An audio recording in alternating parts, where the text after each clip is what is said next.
Imagine yourself as a nonverbal student who is classified as special needs, and your only means of communication is through people having to guess just what exactly it is that you want. Until one day, you come in contact with a teacher who understands you and shows you how to gesture and sign through sign language just what it is that you're asking or trying to express. Well, that teacher is me, and that child is one of my students. I can remember being a little girl, just as young as 7, and having a desire to work with children in some form or fashion. As a young girl, I always had a heart for kids either my age, younger, or even older. Whenever I would go to the store with my mom, I would always ask her if we could buy something for this child or that child or these children. And it was just always in my heart to do for others, mainly children. It was just how I was brought up and how I was raised to do for others, and that grew from my love for children. One of my dreams as an educator is to be a mentor for the youth, because let's face it, in this day and age, a lot of negativity is being fed to our children. My heart and passion is to reach this youth in a positive way. In the upcoming future, I plan to start said mentoring program, first starting off with girls and then integrating to both genders, because just like girls, boys need someone to speak life into them as well.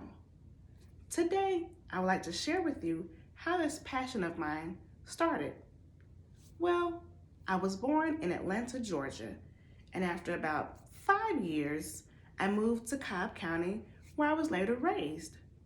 I went to South Cobb High School, where I graduated and I received my diploma. In high school, I didn't have much of interest in hobbies or like sports or like extracurricular activities. I was very quiet and timid. Honestly, I was still finding myself. My major here at Atlanta Technical College is early childhood education, if you haven't already guessed. My reason for selecting this subject is because, yes, I have the background in teaching. I've been teaching for over 18 years. However, I never got my degree. And so I figured it's time, you know what? It's time to have that degree up under my belt. And at the time, it is looking like I'll graduate come May 2024. Now that you have heard a little bit about where I'm from and my educational pursuits, I would like to briefly discuss myself on a less formal level. As far as my family, I come from a medium-sized family on both sides. Not too big, not too small, just a perfect amount. I am the second born to both my mother and my father, and I'm the only girl. I don't have any children yet. However, I do plan to have some. Not quite yet, I'm not quite ready, but I do plan to have children one day. Something that I can consider unique about myself is that I possess the ability to understand toddlers, verbally challenged students, and also special needs students. For a lot of people, when children are speaking, they consider it babble, or they just simply don't understand what they're saying. But for me, I actually have the ability to understand what they're saying. Maybe they need to go to the restroom, they want something to eat, they want to go somewhere. I can translate it myself. For me, I hear it clearly what they're trying to express. And for myself, I count it as a true blessing to be able to translate what a small child is trying to say to someone. I believe that everyone should have the ability to have full and healthy life, starting from childhood. Now, whether or not you squander that and lose that ability once you get older, hey, that's on you.